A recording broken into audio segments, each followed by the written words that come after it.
আসসালামু আলাইকুম। আজকে আপনাদের যে ডিজাইনটি দেখাচ্ছি আমি, ওটা দুবাইয়ের নাদা কাপড়ের মধ্যে এমব্রয়ডারি আবায়া।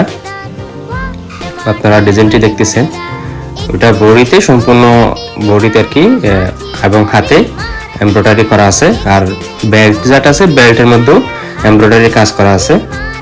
এটা হলো দুবাইয়ে বানানো একটি আবায়া, সম্পূর্ণ দুবাইতে তৈরি করা হয়েছে এই আবায়াটি। তো এটা দেখতেছেন আপনারা, হিজাবের মধ্যে কিন্তু যে প্লেটটা দেওয়া হয়েছে ওটা তো এমব্রয়ডারি করা আছে। তো সামনে কিন্তু এটা ওপেন আবায়া একটা, আপনারা যে কোনো পার্টি ওয়্যার বা সিম্পল ওয়্যার আপনি যখন যে কোনো ড্রেসের উপরে এই আবায়াটা পরতে পারবেন। এখানে বাটন দেওয়া আছে, আপনি চাইলে বাটনটা খুলে ইউজ করতে পারেন, এবং যে কোনো ড্রেসের উপরে আপনি জাস্ট কোটি হিসেবে এটা ইউজ করতে পারবেন আর কি। আপনারা কাজের ফিনিশিংটা আমাদের দেখতেছেন, এটা সামনে যে শিফনটা দেখতেছেন ওটা কিন্তু ইন্দোনেশিয়ার শিফন দেওয়া হয়েছে, এবং নেদা কাপড়ের উপরে আর কি এমব্রয়ডারিটা